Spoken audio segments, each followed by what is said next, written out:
What's up, everybody? Welcome to the Thomas Take Sports Podcast. I'm Ryan Thomas. I am your host.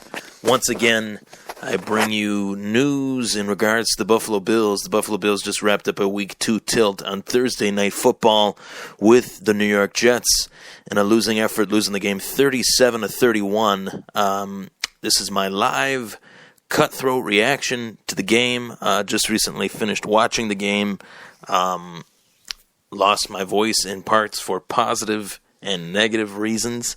Obviously, in the end, it was for the most negative reasons of them all. The Bills are now 0-2. And I just want to go over, some of the things that I noticed in the game, things that I thought were wrong, things that I thought were right.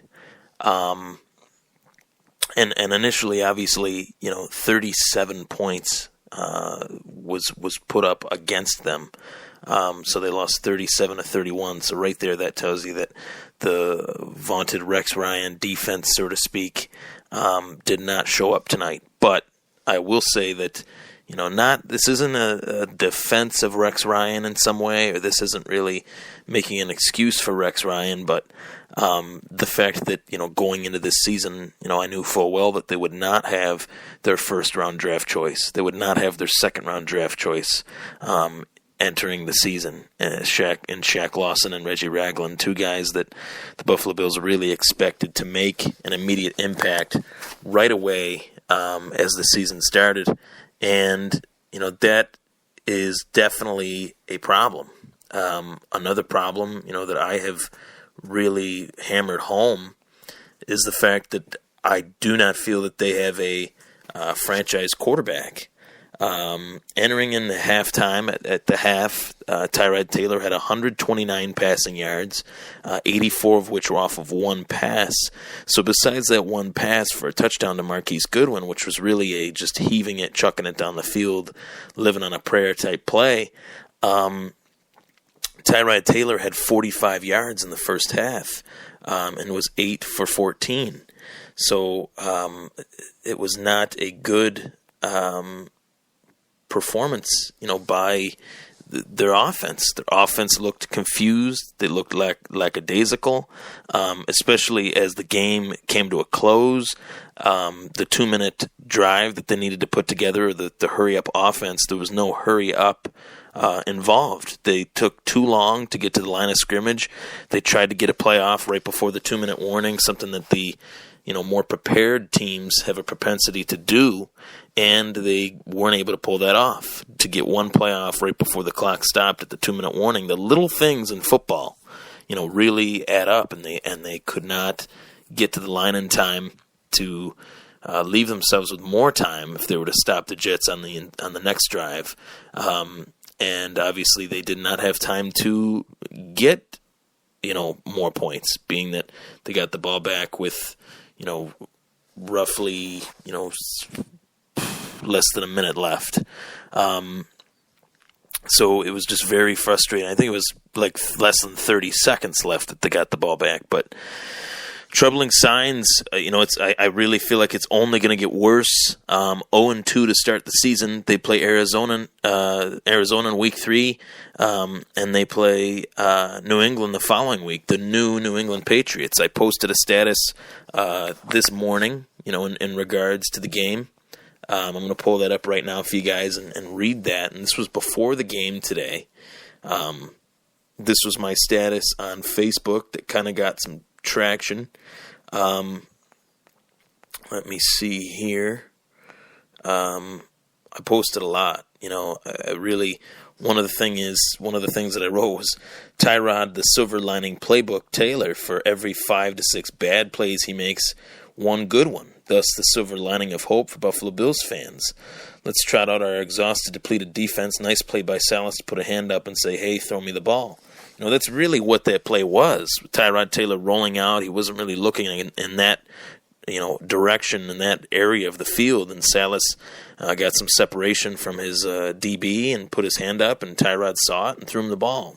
Granted, Tyrod did see it and throw him the ball, but that play was like, drawn in the dirt Sandlot type play. And that's not what necessarily, you want, especially when your defense is out on the field for a long 14-play drive and they're hitting home runs.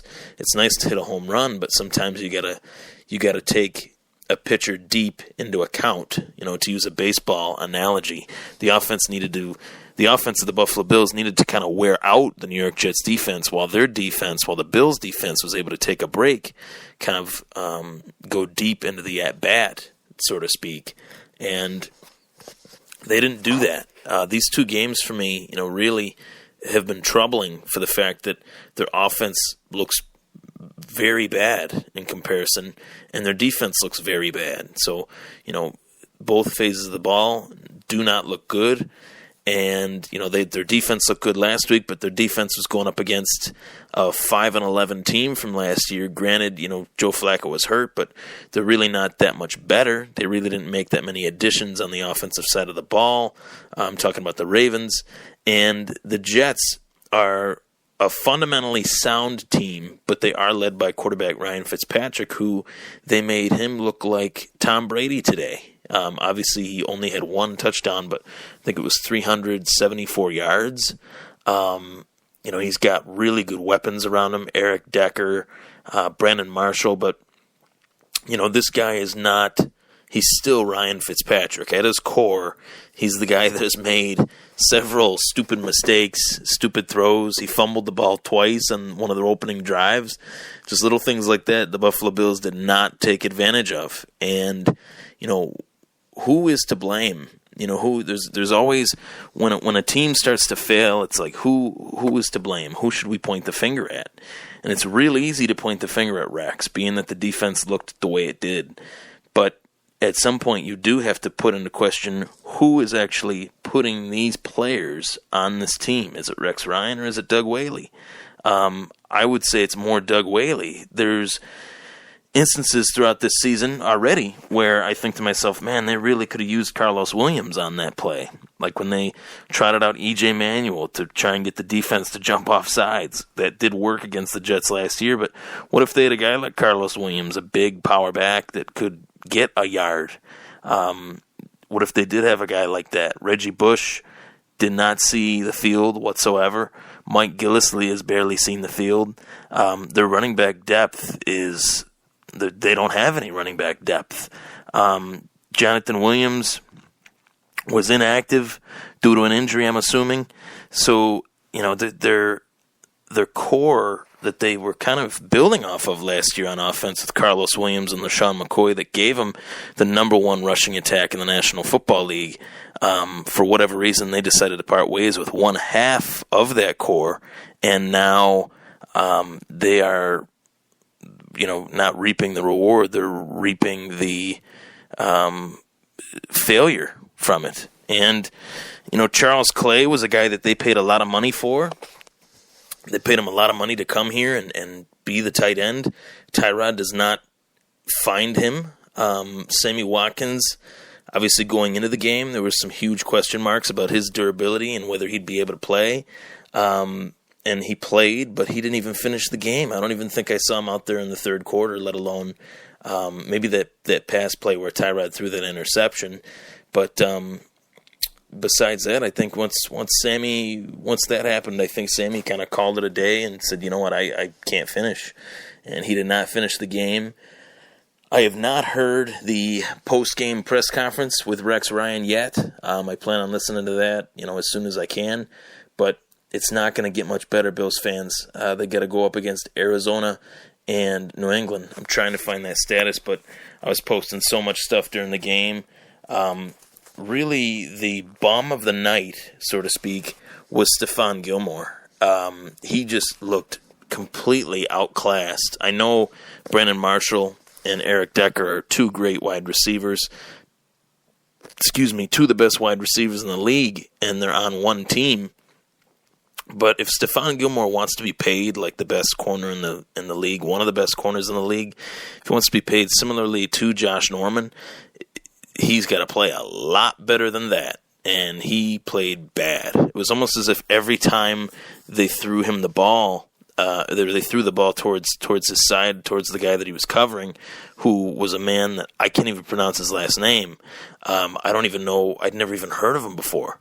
And Stephon Gilmore just looked bad against him. And Ronald Darby was completely mismatched, lined up against Eric Decker. That's like putting a junior in high school against, an 8th grader. He was just way oversized for Ronald Darby. I mean, Darby made some beautiful plays, but it was a mismatch, and the safeties didn't play well. Duke Williams has been disappointing. They let go of Bakari Rambo over the offseason, which I found to be a little weird. He played really well last year against the New York Jets on the primetime stage. And, he was somebody that I thought of during the game. Why did they let go of a guy like that and keep a guy like Duke Williams, who got burned last week by Mike Wallace, got burned again over the middle by Eric Decker, I believe.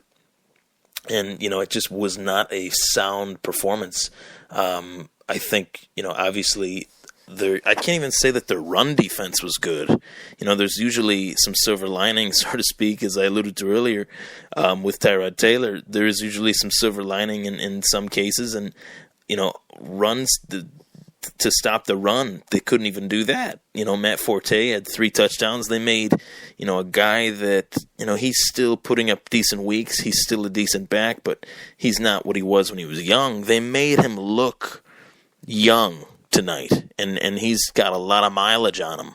And for a guy like that to run for 3 touchdowns and 100 yards exact, and 3 touchdowns on your home turf.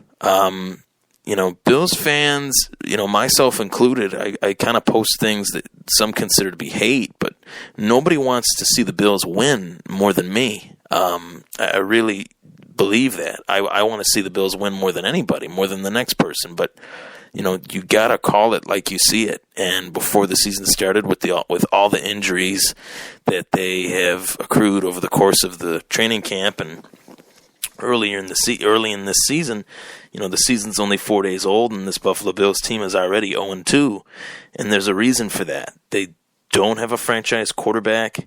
And they have very little depth on both sides of the ball. And I expected this season to go in the direction that it did.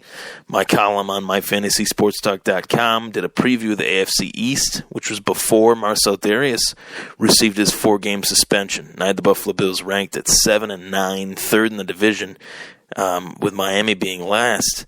And right now, I think it'll be the Buffalo Bills that'll be last in the division. Maybe, 5-11, 6-10 at best.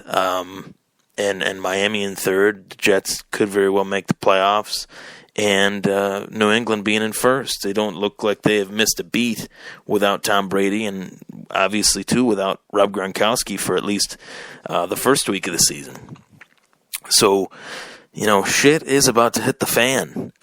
We have to be prepared for that as Bills fans. Again, unfortunately, last year we went from, Rex Ryan being on the cover of Sports Illustrated with Jim Kelly and Thurman Thomas, and a year later you hear Jim Kelly say if they don't make the playoffs, it's Rex's head is, it's on Rex, and Rex's job could be on the line, and there's, other reports of players saying that his job is on the line, or, Rex saying his job is on the line. So Rex kind of puts the onus on himself as the head coach.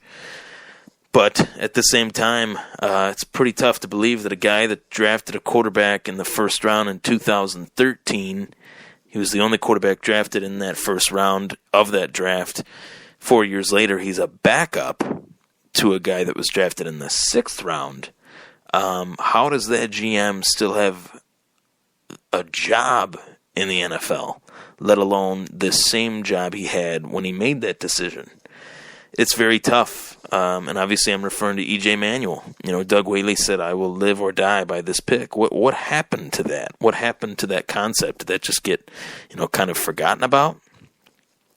So brace yourself, Bills fans, because we're 0-2, but it's about to get much worse. Take care, guys. I really wish I had more positive stuff to talk about in this game, but there was very few positives to take away from it. Take care. I'll keep hoping that the Bills get better, but as of now, it's going to be a long season. Take care, guys. Thanks for listening.